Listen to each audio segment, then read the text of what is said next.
Hey guys, my name is Sam and I am a portrait photographer located in Tampa, Florida, and today I'm going to be doing a what's in my bag video so you guys can see all the gear that I use and love and suggest. So yeah, if you guys have any questions, just comment down below. I'm going to try and link everything, and I'm also going to try and throw some photos in this video that I've captured with this gear. That makes sense. So like with the 135, 35, so you guys can see a little bit of difference. So anyway, let's get started. So the first item that I'm going to talk about today is my bag itself, and it is a backpack by Manfrotto, and it is my baby. This thing goes everywhere with me and I love it so much. I have tried to use other camera bags that are prettier and girlier, but this guy is just so functional and light. Like, the bag itself is so light but so well made. So like when my gear is all in here, it's really heavy, obviously. But I mean, the bag itself is really light and I love it so much. It's functional, it's streamlined. Like, when this thing is on me, I just feel like a little photography badass because it's just like boom. I'm sorry. And it's really safe when you are klutz like me and drop everything all the time. Okay, let's get started. I'm probably gonna cut that out. I probably won't figure out how to cut it out. So it has this awesome like little clip. It kind of has a top pocket here, and you can just open that up. It has this for easy access to your camera, but I don't really keep my camera up here. I used to, but I stopped doing that because to me it's just super dangerous, and anyone can come up and like just grab your camera if it's up there, because literally it's just a clip and zippers. Like, you saw how easy that was to open. Someone could just come in there and grab it. So I do not keep my camera up top there. I keep some little pouches with like extra batteries, which I'll show you in a minute. And then I just got some cute stuff on the side. So little pockets for extra things. So one of my favorite things about this backpack is that it's not accessible unless it's laying down on the ground. So while I have this on my back, other than that top pocket up here, you can't get into it. Nobody can come up behind you and like unzip it from the front or anything. It has to be like off of your back for someone to get in here, which I love. That's really awesome. Sometime in Tampa, there's like some areas like downtown where I wouldn't want to have like my stuff out there and about, but you know, I'm more concerned about my camera gear than I am myself, as every photographer is. So anyway, yeah, it has some cool pockets up here, like a laptop pocket, which I carry with me sometimes on wedding days. I have a little lens cleaner right here. So the main camera that I shoot with is a Canon 5D Mark III. This is my child and I love it so much. So much. I've had this camera for probably a little over 2 years now, and it has made all the difference. I love it so much. Attached, I have a camera strap that I found on Amazon, actually, that was suggested by my friend Katie, and I will link that down below. It's amazing. I had to get a new camera strap because my Canon camera strap that came with the camera was, you know, when you can put your camera strap on and you can smell yourself, it's time to get a new camera strap. So yeah, that was gross, and so I ordered another one. So don't judge. You get sweaty when you're shooting. So this guy actually goes over your shoulder like this. And this is not, there's a brand that makes straps like this that are like really expensive, and this is not that brand. This is the knockoff brand. It's an Altura photo. And I had no issues with it. It seems really sturdy and very well made so far. The second that I have an issue with it, though, I'm going to take it off my camera, but I've had no issues with it. I've been using it for about 2 or 3 months now, and I love it. Love it, love it, love it. My neck pain has been like cut in half, probably more than half, and it's great. The main lens that I shoot with for portrait sessions is the Canon 135 f2. This is my baby, and this is what I use. If you see a beautiful photo of a portrait, it was probably taken with this. This lens is so sharp. I mean, just look at that, like, look at that glass. So this is my Canon 135 f2, and just look at that beautiful glass. It has a lens filter on it. I keep lens filters on all of my lenses, all of them, all the time. But look at that. Look how beautiful that is. Oh, Just beautiful. Just beautiful. I'm obsessed. I love it so much.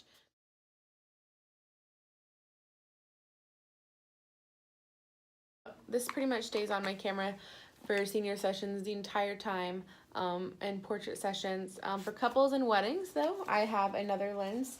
It is my most recent purchase, and I am obsessed with it. It is the Sigma 35 Art 1.4. So it is beautiful and gorgeous, and I love it so much. It's awesome for those like shots that are full of movement and like landscape shots, because I can get so much more than I can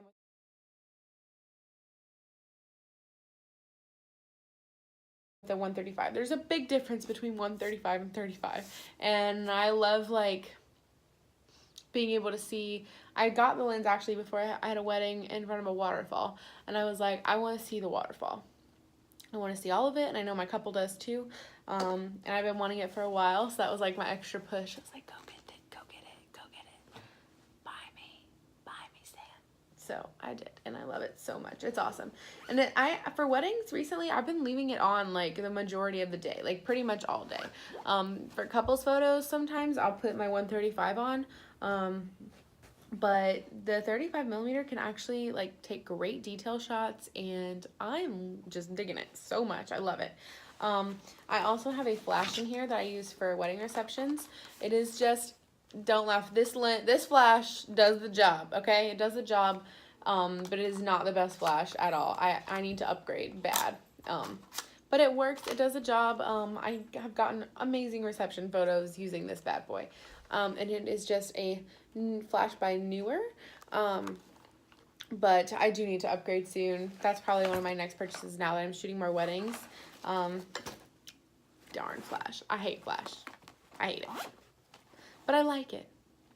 I don't like it for portrait sessions, but for weddings and receptions, like, obviously you need a flash. This is just one of my little pouches that I keep up in that top compartment, which I'm going to show you the whole thing. I didn't show you that, did I? But it's all laid out here. This is one of my pouches that stays in my top compartment. I just have some extra batteries in here. This is where I keep my extra camera batteries. I have 3 camera batteries right now. I think 3 or 4. And they all stay charged and all the time.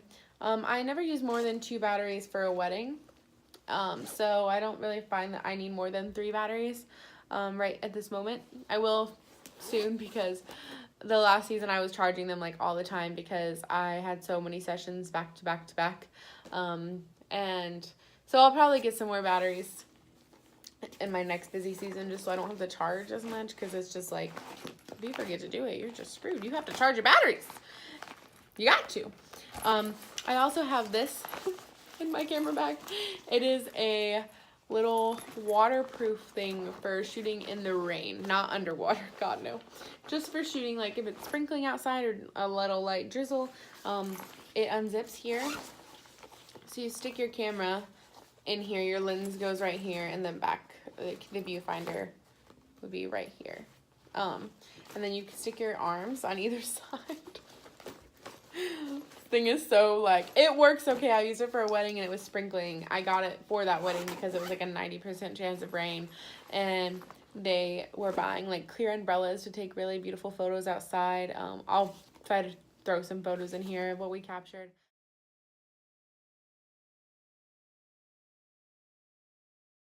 But it was beautiful, and this thing worked great. You can tighten it around your arm so that nothing like really leaks through, and this little opening right here, it opens up so any kind of size lens can really fit in there. Like nothing obviously too long, but my 135 fits perfectly, and it tightens around your lens. And then it also has a little elastic band that goes over that to keep it tighter too, and I'll link this down below too. I love it. Obviously I wouldn't be taking pictures with this thing if it was pouring down, raining, but a little sprinkle, this is fine. Okay, it worked. So this is another little pouch. I just have some batteries for my flash. I need to get rechargeable batteries. That's like one of my next purchases too, because I use so many batteries with that freaking flash, and I need to have rechargeable batteries because it's better for the environment. So anyway, let me show you what this backpack looks like with all of your gear stuck in here. Put that thing in there. Okay. So this is pretty much what it looks like. This cardboard thing came with it, and I just kind of left it in there because it adds a little bit more structure and keeps things a little bit more safer on the side, because it's padded, but it's not like hard, if that makes sense. So it's got a lot of padding and it's pretty safe, but it doesn't have a lot of like structure, so I kept that in there. But yeah, it's just all laid out here. So my 2 lenses, my camera, my flash. Sometimes I put another lens in here if I don't want to carry my other bag, which I'll show you in a minute. And I keep all my pouches up top, and that accessible part, everything in here I can afford to lose if someone grabs.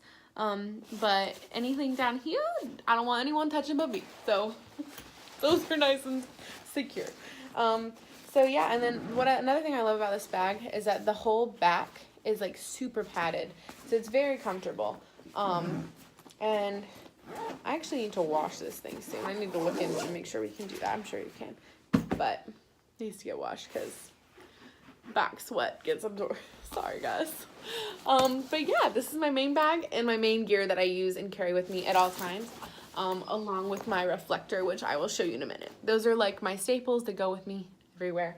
And yeah, so now I'm gonna jump in and show you my other bag. And yeah. Okay, so my other camera bag, I have 2 now, is a bag by the House of Flynn. It is a full-size Evermore bag, and I actually got this as a gift for my birthday this year, and it was supposed to turn into my main camera bag because look how beautiful it is. It's so pretty, and I love this color. But guys, like I said, like I've tried so many bags, and I always go back to my backpack because it is so much better, like for my bag. Hello, Bentley. This is my dog, Bentley. Say hello. Hello. I'm filming. Can I talk later? Can we talk later? Go ahead. I know. Come here. You want to say hi? Okay. I'll talk to you later. Okay. Love you. Bye. He's gone. Okay. So, it's a full-size Evermore from House of Flynn. Like I said, it's in the, what is the name of this? The color. They don't sell this color anymore. But it is Mist on the Moors. And Pride and Prejudice is like my favorite movie, so that's just what that reminds me of, because it's a very like Pride and Prejudice name.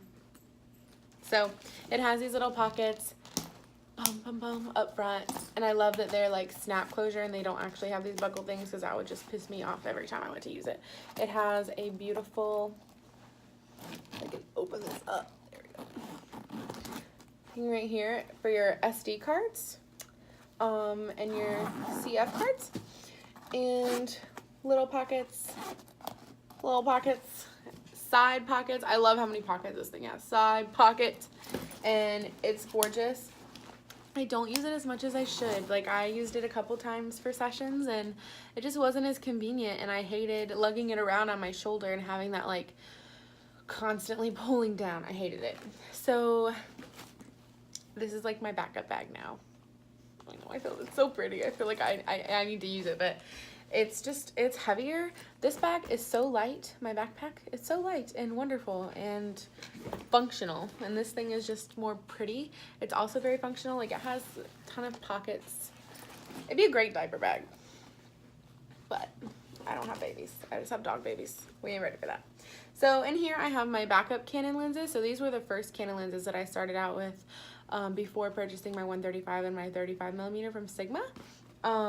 When I switched to Canon from Nikon, I couldn't logically afford to switch from a lower level full frame Nikon all the way up to the Canon Mark III. That was a big upgrade all at once, and I had to not only get a new camera, but I had to get all new lenses because Nikon lenses don't work with Canon, and I didn't want to buy like I wanted new lenses. So I purchased the lower level, like not the L series lenses, when I first switched, and they did me so well for a long time. These are great lenses for that transition period. They were wonderful. My reflector's speaking. I'll show you that in a minute. It's part of my favorite things. So I have an 85mm 1.8 from Canon, and I still use this guy, okay? It is about $400. I think it was about $350. So compared to a $2,000 lens, the 85 1.2 is like 2,000, something like that. I haven't looked at it in a while. And this guy was like $350, $400. So way cheaper and amazing for like whenever I need an 85mm focal length. Like if 135 is like way too close and 35 is just not enough, I use this before I go to my 50. I also have the 50 1.4 from Canon, and I literally just have this because I bought it when I switched, because I was shooting with a 50 at the time, mostly on my Canon. But this lens is not that great. Like, it works and it's a good lens, like, but I feel like once you shoot with an L series lens, you never go back. Like, once you start shooting with the nicer Canon lenses, like, these seem like awful. So this is a 51.4. I never use it, but it's my backup. I have it in here just in case. Just in case. What else do I have in here? I have a couple film cameras that I like to bring with me. I like shooting film as a hobby. Maybe one day I'll shoot it more, but not really. Okay. Well, my final Ralphie the reflector is making his appearance, and he's ready to be talked about. This is my reflector. It is ginormous, and it is what makes such a huge difference during my shoots. If ever you see a photo of a girl with beautiful sparkling eyes and it looks like the light is just hitting her eyes so perfectly, it's because of the reflector. And I'll do a video about that too. But this guy goes with me on all of my shoots. He actually lives in my car. He doesn't even come inside. I just brought him inside for the sake of this video to show you. I'll link him down below too. You can get him on Amazon. But I think he's like 46 and by 38 inches, something like that. Probably a lot more. That's probably terrible. But he's ginormous. I used to use the smaller ones, like the round ones, and they do make a difference. But this guy makes like the best difference in the world. And I do not go to a portrait session or an engagement session without one. I don't really bring it for weddings because there's really not time to like break out a reflector unless it's during bride and groom portraits and you have like a pretty chunk of time, and then maybe I'll bring it, but mostly not. It's not something that I have time to worry about on wedding days. So yeah. So that's pretty much it, guys. 5D Mark III, 135, 35, and giant reflector are my babies. Those are like the top things in my bag that I'm loving so much right now. And then just some backup stuff. So yeah. All right, guys. Well, have a wonderful day. I hope that you enjoyed stalking the gear I use, because I know I do. I stalk everyone else, not myself. But anyways, thanks for stopping by, and I will see you next time. Bye. Oh, I'm gonna link down below where you can follow me on Instagram and social media and my website in case you want to check it out. Okay. All right. Bye, guys. Have a great day.